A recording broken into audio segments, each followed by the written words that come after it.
Hello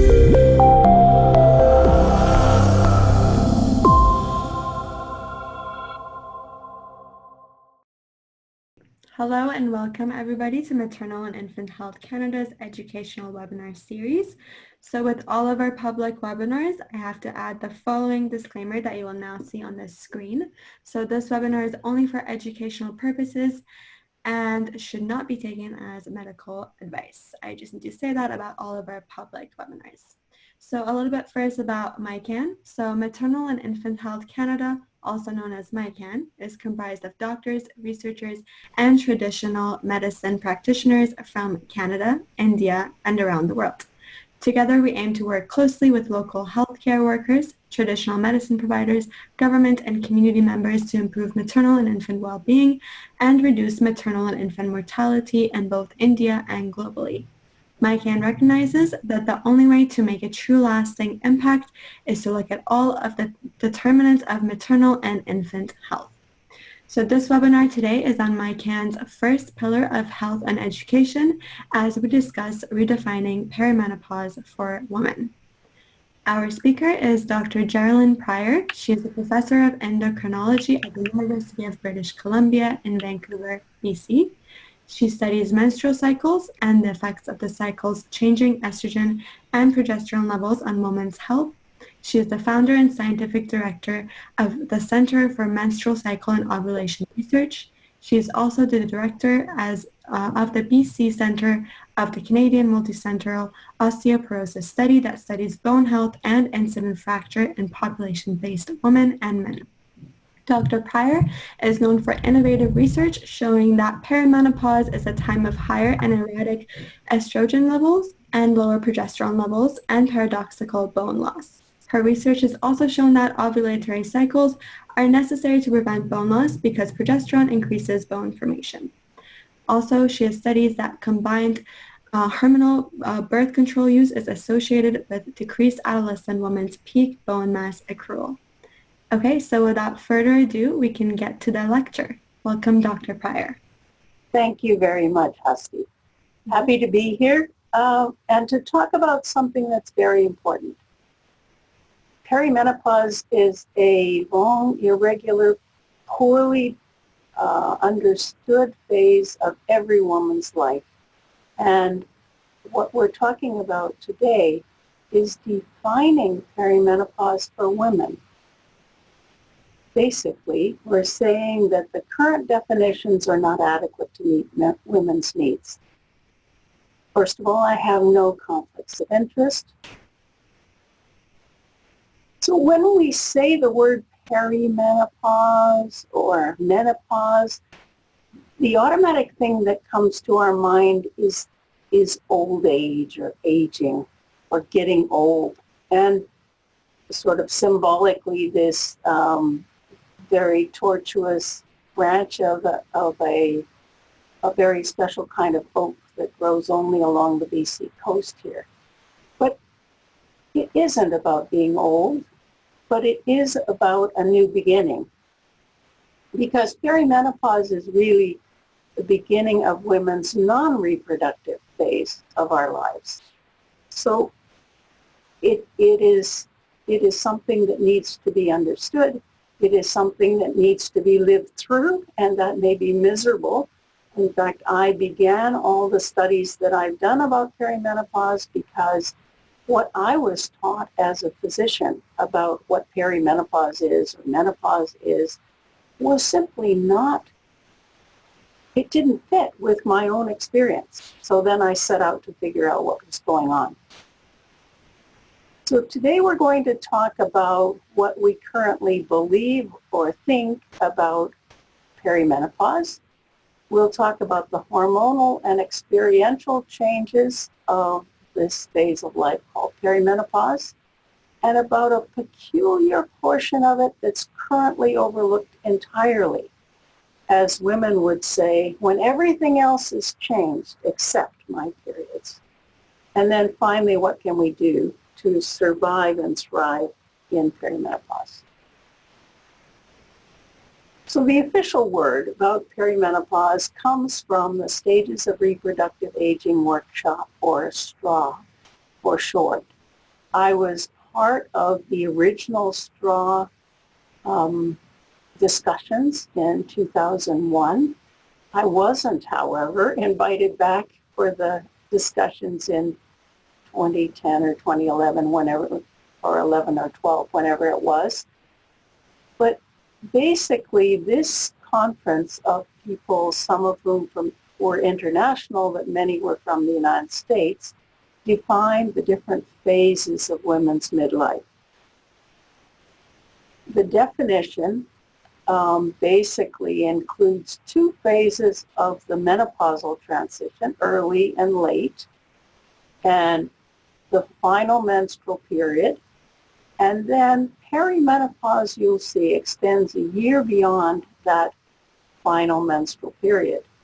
And that was my contribution to that earlier conference, is to ensure that perimenopause extended 1 year beyond. But notice here that early menopause transition requires you to have a persistent variability in cycle length, a week difference from one cycle to the next. We'll come back to that. What I would like to do is redefine perimenopause for women, not as a workshop. So what do we know, or what do we believe about perimenopause currently? The dominant idea is that it's part of a long phase, sort of related to menopause, and estrogen levels are dropping and become low, or estrogen deficiency begins.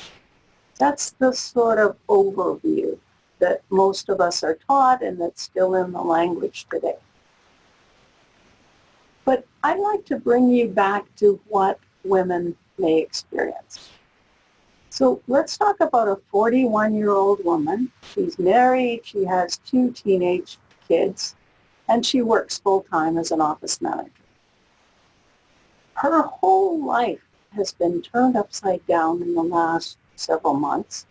So she comes to see the physician because she's really bleeding heavily.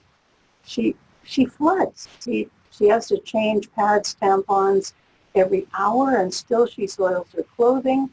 When she's bleeding heavily, she feels dizzy, and she's been waking and having trouble with sleep with night sweats. So what's going on?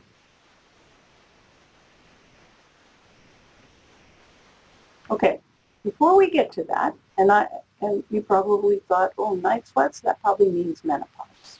But what does the word menopause mean?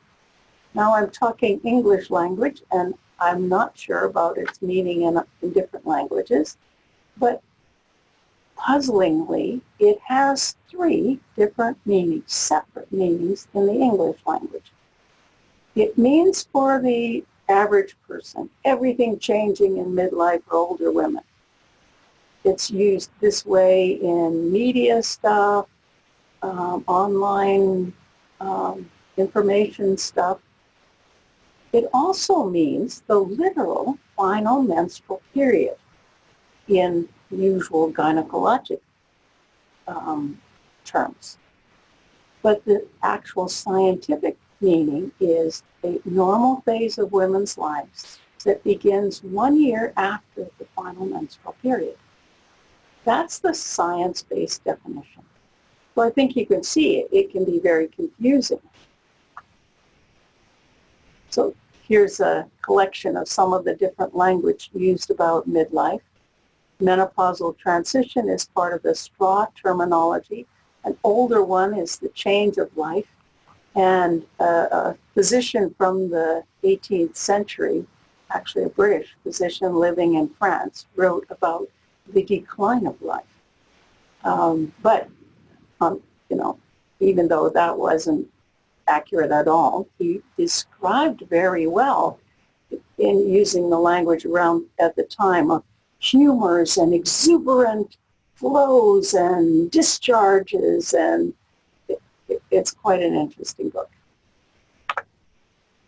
Okay, so why does this 41-year-old woman have heavy flow? You suddenly got a bleeding disorder? Why is she getting dizzy? She's she's got Meniere's disease, or she's got something the matter with her ears, and night sweats. How does this all fit together? And in fact, I can remember years and years ago presenting to a family practice grounds and trying to describe perimenopause. And the leader of the conference then said, but that doesn't compute. I think heavy vaginal bleeding means high estrogen, and when I say night sweats, it means low estrogen. So what is going on? Okay, so let's get to talking first about what normal hormone levels are. Let's look down here at the bottom first, and this is a typical internet, and somewhere I did have the link to it, kind of diagram. You can see the flow would be here and the flow would be here, so we're looking at one whole cycle. And estrogen in this one is in turquoise and rises to a peak at the mid-cycle, followed by an LH peak and release of an egg or ovulation. Estrogen drops a bit, goes up again a bit, and then falls down again into low levels before flow. And here progesterone makes this peak. Well, I think if you look at the two of them, you'd say, well, there's about the same amount of estrogen and progesterone made each month, right? Except that if you put estrogen and progesterone on the same graph and you say, how much does estrogen rise from its low level during flow in the menstrual cycle, it rises to this tiny little flip here, 240% above its low, and then 100% in the luteal phase. But progesterone rises 140%. And the reason for this difference in perspective is that this graph hasn't got any units on it. But estradiol is in picomoles, and that's 1,000-fold smaller than the units for progesterone, nanomoles. So we have a misunderstanding already about what hormone levels should be. Okay, so our woman goes back and tells her doctor more of her story. I've never had any period problems, she says. My cycles have been regular, but more recently they're shorter, about 24 days. I flood and bleed very heavily for 2 or 3 days at the beginning of the cycle, and then I continue to bleed for 3 or 4 or 5 more days. And when I'm flooding and having really heavy flow, I feel dizzy, especially when I sit up or stand up. The other things I've noticed are that cramps are increased in the last year, and that I typically wake about 2 a.m. feeling anxious, and then I get really hot and sweaty, and I think that's a night sweat, and then I just can't get back to sleep. So the doctor sends her to the lab for some tests, and the tests show that her blood count, her hemoglobin, is low, that her ferritin or iron stores are low, which is evidence she's been bleeding very heavily. He did a pregnancy test just to be sure, because sometimes heavy flow can be early pregnancy and miscarriage. And he did this so-called menopause test, which is follicle stimulating hormone, or FSH, and it was quite normal or low. So what's her doctor going to tell her?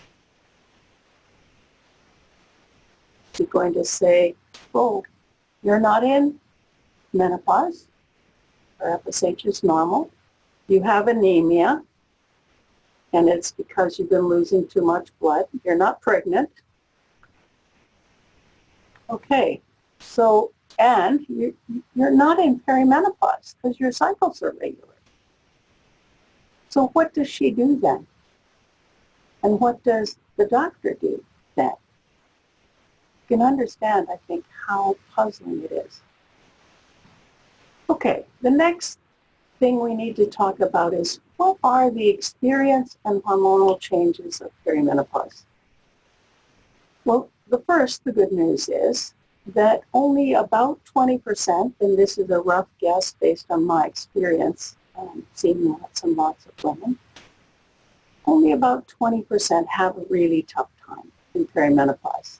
And as I indicated before, I was one of those 20%. So in order to understand women's experience, we need some kind of way of capturing it that's standardized. And what I had done when I was doing studies with younger women was to develop a daily diary. What I'm showing you now is the SEMCOR website, and the daily diary tools are free for anyone to use. They're not for commercial use. If you use them commercially, you need to contribute to SEMCOR. So here's the diary, and you can see it's organized across the menstrual cycle days, and it has the date to keep things in order, some record of the amount of pads and tampons being used, an estimate of the amount of flow, cramps, etc. So, and down here, partially covered, it has night sweats and hot flushes. There's information online about how to keep this record, but there's also information linked to a video about the puzzle of perimenopause. So using this kind of tracking, we've been able to accumulate some information about women's experience. So here's a rough sort of throw it all out there kind of things that I hear and that women are saying.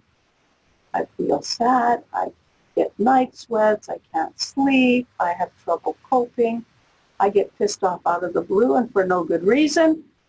The migraine headaches I started having when I got my first periods have come back again, and now they're worse. I'm having heavy flow, and in fact, heavy flow appears to happen for at least a third of women in perimenopause. And often that's attributed wrongly to fibroids, because fibroids don't immediately go away, yet heavy flow goes away the farther into perimenopause we are. There are other weird things like nausea that are hard to explain. My bad experience was that my breasts were so sore. They were sore for 10 years. It was awful. Okay, so the big picture of the hormonal changes of perimenopause is easiest to put in a whole life context. We have low estrogen levels when we're kids. During the early and preteen years, estrogen levels are rising. For some teens, there's an overshoot. Then there's the average during the normal menstrual cycle. And then there's chaos. The estrogen levels go crazy. They're unpredictable. They don't do what they're supposed to do. They're all over the shop. They may be low 1 minute and super high the next. And in fact, if I drew this accurately, they would be up on the ceiling. So that gives you an overview across the life cycle. So that's estrogen. What about progesterone? Well, progesterone has a different pattern. Yes, it's low in teenage, in the childhood, and it's low in menopause, but it takes a long time to ramp up to normal premenopausal fertile levels. And then early on in perimenopause, progesterone levels are low, although we could ovulate up until our last period. So the two have different patterns, and I think you can already see that when estrogen's high, progesterone's too low. So I'm going to show you a couple of studies just to give you a picture of it. There was a very, very good study, a population-based one done in Melbourne, Australia, a random sample of the population, over 50% participation rate, which is a really good idea to do. And they started with 45 to, I think it was 55-year-old women. They had to be still menstruating and have a uterus and not be on hormone therapy. So they decided to check the hormone levels, and these are estradiol or estrogen levels early in the menstrual cycle days 3 to 8. And so they didn't know how to categorize women, so they said, okay, these are all taken at one point in time. Women with regular cycles have these levels. Women with changes in the amount of flow, either greater or lesser flow, have these levels. Women with changes in cycle length, either shorter or longer, have these levels. Women with changes in both flow and cycle length have these levels. And I can't see over here because of people's faces, but then there's women who, I hope you can see, who had 3 to 11 months without a period, and their levels also go up high. Well, you look at these and you say, so, but this is the line where all of these should be, maybe around, this much scatter, not way up here or here. So these very high levels are typical all the way across perimenopause, even in women who've almost been a year without a period. Now, I was rather impatient to understand what was going on because it didn't make sense to me that I was having sore breasts if my estrogen levels were low. So I began to look at the literature and find studies that had measured estrogen levels in younger women and in perimenopausal women in the early part of the cycle and in the later part or premenstrual phase of the cycle. And so the brownish colored boxes here are the levels in younger women, and the blue are the ones in perimenopause. So early in the cycle, there's statistically significantly higher levels in perimenopausal women, and later in the cycle, it's even higher than the younger women's levels. So the average, these are not women who were symptomatic. These are just women in particular centers. The average is about 30% higher. So the higher levels happen to everybody, but the really high levels, I think, are women who have the difficult time. So what about progesterone? And here I don't have hormone levels because it's tricky to get them. But if we consider the length of the luteal phase, shown here in yellow, as reflecting high progesterone levels, in other words, the length of the cycle is a proxy for the amount of progesterone produced. These 14 cycles in a row are from a single woman who was part of a study that I ran in the 1980s. Her cycle length in blue here shows that she had normal cycle lengths.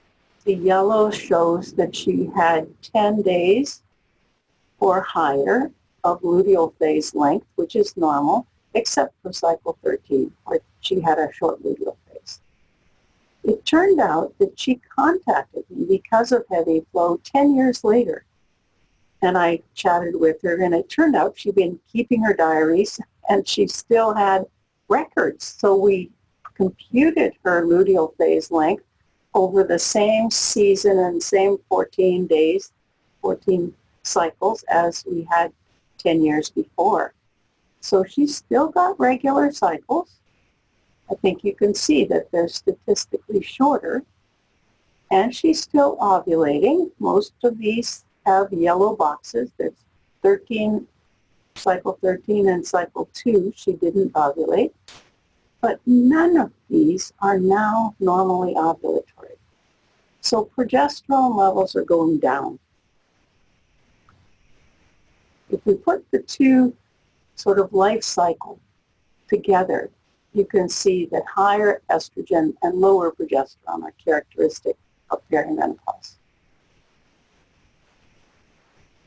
Now we're coming to that really difficult and unrecognized phase of what I consider perimenopause, when A woman like the one we've been talking about still has regular periods, but everything's out of kilter. So she's having heavy cycles and night sweats. She's dizzy. She's got more cramps. So what's going on? Well, we learned about night sweats in women with regular cycles, and these are some data from the diary collected by a woman who was in a study we did. So here's flow, and she's having fairly long flow and some heavy flow. That's extremely heavy for those 2 days of each of these cycles. Vasomotor symptoms, or VMS, in the daytime are very few. Night sweats, however, are happening in a most peculiar pattern. Around the beginning of flow, or the middle, each cycle, for these 4 cycles we looked at. And look at sleep problems. They're all over the shop, and they don't reflect either the night sweats or anything else. So very early perimenopause is the time when experiences have changed, hormonal levels have changed, but the classification hasn't changed yet. So a woman who's highly symptomatic and goes to a perfectly good physician anywhere in the world is likely to be dismissed as making it up or exaggerating or, I don't know, investigated for something weird. And that is just not right when everyone goes through this phase. So I was faced with the difficulty of trying to help women to get through to their physicians and to understand for themselves what's going on. And I remember when I was working with some rheumatologists that when they didn't really know what was going on, they would make a list of all the potential characteristics that could be present and say, if you have any 3 or 5 of these characteristics, then we can make this diagnosis. So any 3 of these following changes, a woman can make her own diagnosis of very early perimenopause if she still has regular cycles.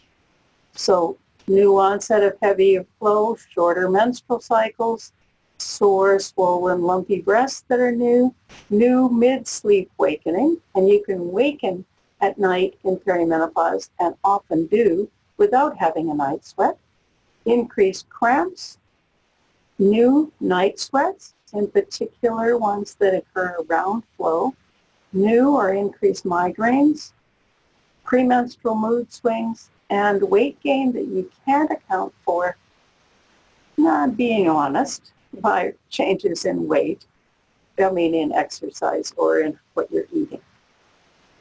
So this allows a woman or a physician to make a diagnosis of very early perimenopause. Okay, so if we now have made a diagnosis for the woman we've been talking about, what can we do to help her? Heavy flow, dizzy, sleep problems, night sweats. Her doctor tells her, exercise regularly, eat healthily, reduce your stress, and if you are in perimenopause, it's normal. You'll get over it. What do you think of that?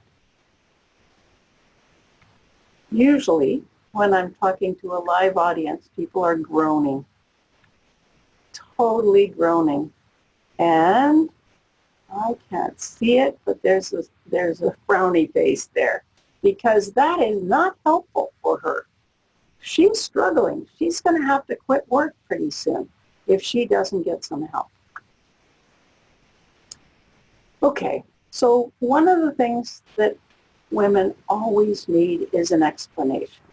What's going on here? Why am I experiencing this? The first thing is to tell them they didn't do anything wrong. It's not their fault. This is one of those mysterious things about biology. And because women weren't getting help from their physicians, I wrote a novel. I mean, this is really a strange thing for a doctor to do.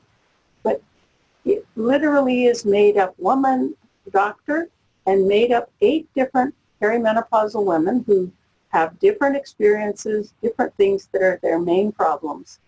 But they have a real life kind of interaction with this woman doctor who isn't necessarily an expert, but does her very, very best to listen to them and to explain to them what's going on, to explain the language that doctors use around this, and there's a glossary at the back.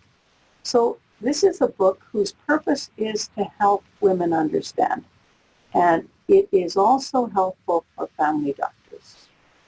So we did a second edition.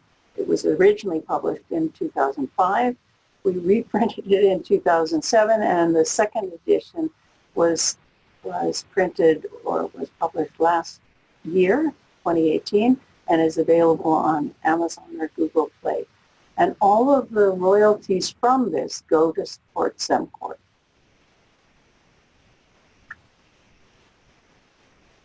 So one of the things that every woman should know, and every physician certainly should know, is that ibuprofen, or the non-steroidal anti-inflammatory in North America at least, it's over the counter, decreases heavy flow. So in a premenopausal woman, I would say 200 milligrams, or the usual tablet size.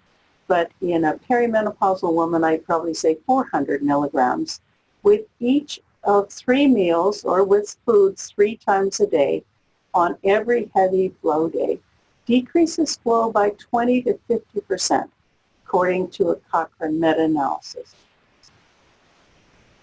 Now, the thing that I have found, and the only thing, and I've tried for 15, 20 years to help patients with heavy flow, that really is effective is oral micronized progesterone, 300 milligrams, which is the standard dose, daily at bedtime, but for 3 months. In other words, it needs to be given continuously for that long, because by the time a woman gets heavy flow, the endometrium has been so stimulated by estrogen. It's juicy and thick, and it takes a long duration of exposure before the flow is controlled. And usually after a woman finishes that, then they can take progesterone for 2 weeks, if they're still having regular cycle, the last 2 weeks of the cycle, or if cycles have become irregular, then 2 weeks on and 2 weeks off. That dizziness when flowing heavily means that our blood volume is too low. So drinking extra salty liquids, it can be soup, it can be V8 juice, it can be bouillon, doesn't matter, will help a lot. And by the time that someone's iron level, the ferritin level is low, it means that you need to take 1 iron tablet, a standard sized one, daily for a whole year. The other thing that helps during heavy flow is to use a menstrual cup. The standard one holds 30 milliliters, which is enough that in a normal flow you wouldn't have to change it more than once a day. I mean, once in the morning and once at night, that kind of thing. So, but it helps to prevent flooding and, messing your clothing. Night sweats, when they're cyclic and related to flow, I think can also be treated with progesterone cyclically, and I'll show you that in a second. But the standard response, at least here, is to give the birth control pill. And I think that is just wrong. Why? Why would you give higher estrogen to somebody whose estrogen is already too high? Especially since the reason it's too high is because the feedback system isn't working. which is part of the reproductive aging. So I think that night sweats are effectively treated by progesterone, and I'll show you some data. So here's how to give oral micronized progesterone cyclically, 14 through 27 of the cycle, or 14 days on and 14 days off if the bleeding is irregular. Again, you'll find that on the Cencor website. And here's some data from a randomized controlled trial we did with perimenopausal women who were having lots of night sweats. In fact, everyone in the study was waking at least twice, 2 nights a week with night sweats. So let me orient you to how this is laid out here. We asked them what changed. They were blinded, they didn't know which therapy they were on. What change they experienced over the last 3 months. So if something got less, it went down. If something got worse, it went up. So the placebo had a decrease and I think I went forward a couple of, At any rate, this is the intensity of overall daytime hot flushes and the intensity of night sweats, and both of those were significantly helped by oral micronized progesterone, 300 milligrams at bedtime. Okay, so let's go through this list of things that you can do to help yourself or to help your patients. First of all, reassure them they are not old. They have many healthy years ahead. Second, reassure them that they will survive the stormy weather, if you will, estrogen storm season and perimenopause. I say this next one, avoid estrogen therapy, even if it's transdermal, because estrogen is high already, and it's not necessarily suppressible by taking exogenous estrogen. This yellow one is the hardest of all. Take care of yourself. Many, many women, and I was certainly one of them, grew up taking care of and putting everyone else first. My partner, my kids, my patients. And perimenopause is a time to step back and say, I need to take care of myself now so that I can help others. So it means taking time out to do the things that make you feel good about yourself. For me, it would be reading a book or listening to music. Walk or exercise. Do something physically active, half an hour a day, if at all possible. Now, that's not for somebody who's already doing heavy labor every day. But for those of us who aren't physically active in our day jobs, that's absolutely essential.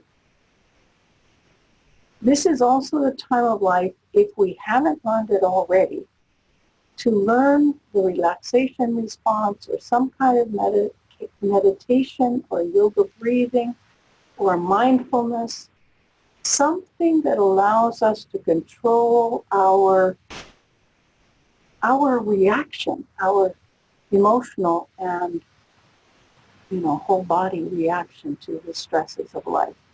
Because it is a time when our stress hormones are higher than normal.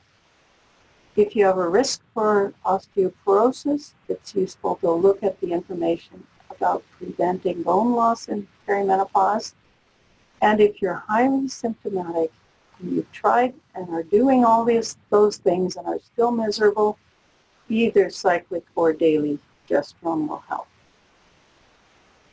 And I should mention that progesterone, at least in menopausal women, and we have evidence in perimenopause as well, significantly improves deep sleep. So it's in fact, that's its major side effect, is that it makes you sleepy. So the good news is that these changes in experience and the changes in hormones can be called very early perimenopause. We can go through the phases of the irregular cycle and rejoice when we skip our first period and rejoice when we've been a year after our last period because we've graduated into menopause. I'm going to take some questions now, and then we'll summarize after we've had a bunch of questions. So give us about 3 minutes time before this seminar ends so we can summarize. All right, perfect. So thank you so much, Dr. Pryor, for the very informative lecture. So we will now get to your questions for the next 10 minutes or so. So the first question is, can the changes in hormone levels associated with premenopause and perimenopause lead to certain health concerns or health conditions? Okay. All right, good question. Let's just talk about perimenopause here just to keep things simple, okay? The hormonal changes of perimenopause with higher estrogen and lower progesterone, heavy flow we talked about already. There is a tendency for women to gain weight normally in perimenopause, and often there are changes in things like cholesterol and blood pressure and glucose tolerance around the same time, so-called metabolic syndrome. What's interesting is that if you can manage to not gain too much weight in perimenopause, that the metabolic syndrome goes away once you're in menopause. If you can avoid becoming diabetic, treat high blood pressure if it's in your family and if it persists. But I think that's the most common change that the hormones lead to. Okay, perfect. And the next question I think is from Dr. Schroff. She said, what are your recommendations for women who are going through premenopause for them to take the best care of their health possible, please? It seems like this is an under-researched area of healthcare. Thanks for all of your amazing work. So I think you mean perimenopause. It's important to distinguish. Yeah. Premenopause is the usual younger woman's menstrual cycles, and perimenopause is the transition into menopause. So I've just been through the recommendations. Take care of yourself. Learn meditation, relaxation, exercise regularly, eat as healthily as you can, etc. The under-researched area that we're working on now is that very early perimenopause, to characterize it and to get physicians to recognize it, because all the experts in the world didn't recognize it in that in the straw 10. Okay. The next question is, in India and certain parts of the world, women experience signs of menopause at a generally younger age than women in other parts of the world. Why do you think that is, or what are the possible causes of that age difference?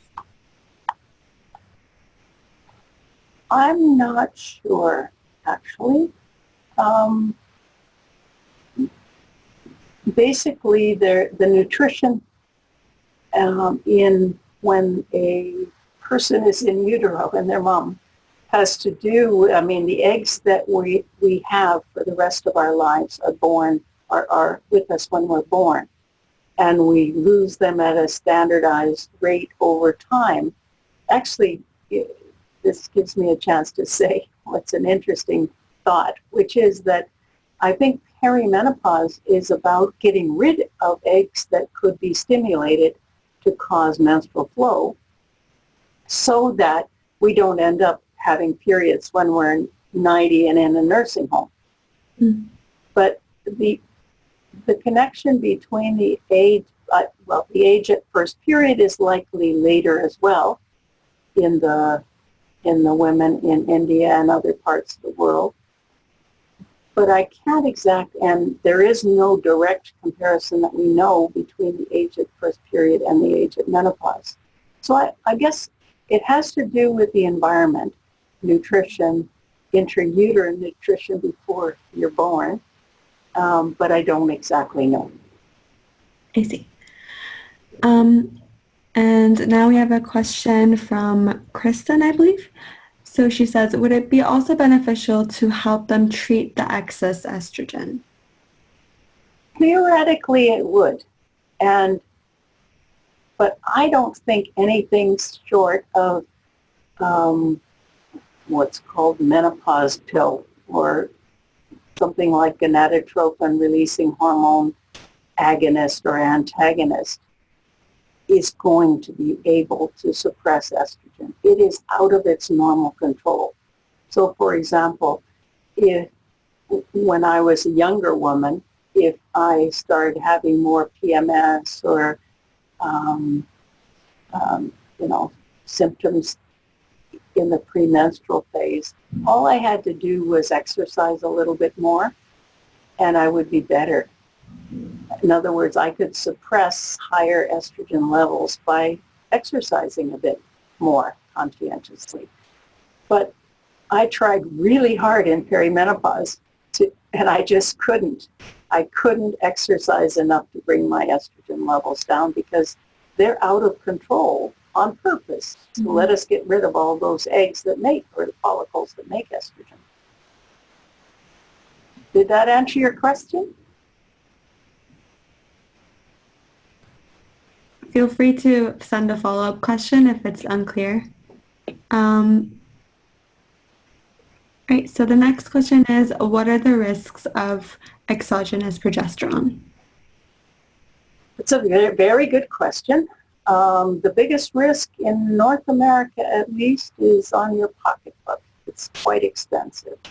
But, I mean, I'm kind of being facetious in the sense that this is a hormone that's identical to what our bodies make. It's being given in a different way than our ovaries would get it to us. In other words, through our mouth, which is part of the reason that it has the effect on sleep. It's a remarkable sedative because it doesn't suppress breathing as most suppressive therapy, things that suppress or make us sleep usually suppress breathing. But as far as I know, there are no adverse events or effects from exogenous oral micronized progesterone. And I've done several randomized controlled trials and given it as therapy to hundreds and hundreds of women, and there simply are no adverse events. Mm-hmm. And then the next question is, with the addition of progesterone, I can see how the ratio is more balanced, but isn't the estrogen still relatively higher? Yes, I think so. And we can't know what the estrogen is minute by minute. Just as a clue, it's useful to tell your patients that if you push in on the front of the breast with the flat of your hand, if it's sore, it means the estrogen is higher than the usual mid-cycle peak. So that's a bioassay, if you will, for high estrogen. So it's useless, and we shouldn't be spending money measuring estrogen levels because you have to measure them every 40 minutes, for days to get any really clear idea what was going on. But I think adding progesterone in the amount or the duration I've mentioned is enough to get women through the tough time. At least that's my experience. Okay. And then next, I've heard that other countries don't experience the typical perimenopausal symptoms as we do here in the West. Any thoughts on why this may be? Okay, so first of all, there are potentially several answers to this. Part of, and I once had a really good friend who was a psychologist who believed that perimenopause was simply a stress response to changing from concept of ourselves as young and fertile to the concept of ourselves as older. In other words, it was a social transition and the stressors of the social transition that made symptoms. Yes, that's true, but it's not the whole story. You know, feeling old didn't make my breast sore. I'm sorry. So there is the concept about being older in the culture, which has to do with how devastating it is to think you're getting older. Okay? There's another part of it, which is that in the West, women are tending to go into the workforce and to, if you will, compete for higher paid and more prestigious jobs and put off childbearing. So if you haven't had the children you want and you suddenly find that you're in perimenopause, that can be devastating for you.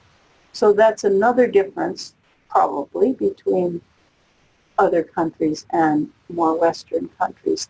But there is a genetic one that most, and I heard for years about it's because the Chinese have lots of soy, right? That, in other words, that was an explanation why there were a few hot flushes in Chinese people, which isn't to say they don't get hot flushes, but it is true that they are less likely to get hot flushes, and they're less likely to get hot flushes in part because East Asian people have a genetic characteristic that allows them to metabolize the hormones quicker. So it's the CYP3A4 enzyme that allows them to quickly metabolize these hormones, so they have less of exposure to or their brain is exposed to less high estrogen. So it's many, many reasons, but it isn't that women in other cultures don't get symptoms. It's that we don't know about it, or we haven't, we don't have the language and the experience, to appreciate it. But let me give an example. I borrowed my daughter's book when she was in university taking an anthropology course. I grabbed it from her. It was called Nisa of the Kalahari, talk about the Kung people of the Kalahari. And Nisa expected that that when the moon came, she would have her period and she would have regular periods and then she would be pregnant. And she describes, and I don't know how old she was, that wasn't captured, but that at one point she got really upset because her period came and her period came and her period came and her period came, and she didn't get pregnant. But she dreamed she was pregnant. Mm. And the interesting thing is I had the same dream. It was one of the most vivid dreams I've ever had, that I was full-blown pregnant. And another woman who'd written a book about menopause about 20 years ago called Janine O'Leary-Cobb reported having that pregnancy dream when she was in perimenopause.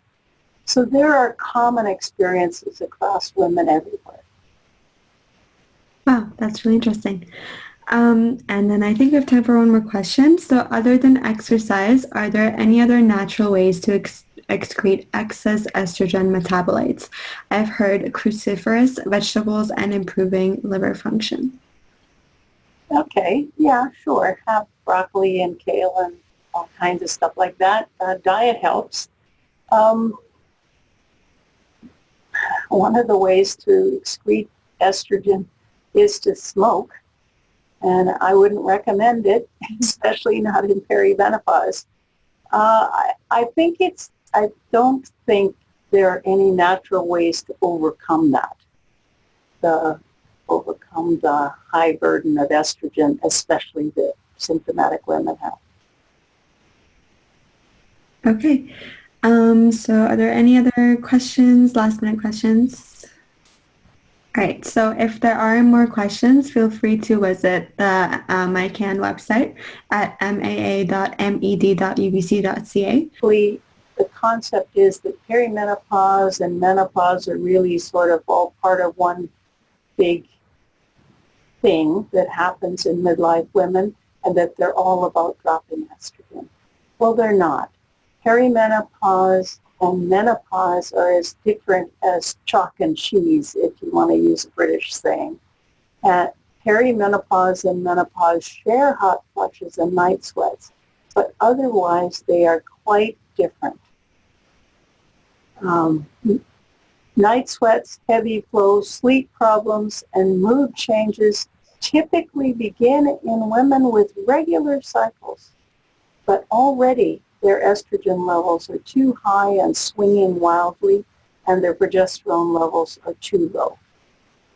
So perimenopause needs to be defined in a way so women can know and doctors can know that for some women it starts when their cycles are perfectly bang on regular.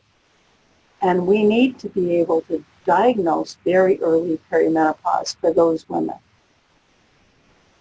What's super important is to understand this is a natural process, that it's trying to get rid of all those eggs.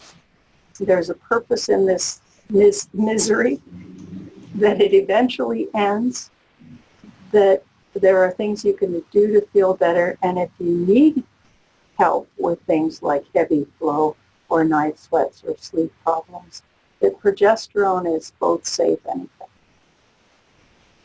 Thank you very much. We can go to the last one now, just to show the Sencor website. Thank you so much, Dr. Pryor. And like I said, if anyone has any more questions, feel free to look at the MIHCAN website, maa.med.ubc.ca, and you can find out about our other webinars there as well. And thanks to Healthy Seminars, and thanks for MIHCAN for organizing this, and everyone for your questions and joining us today.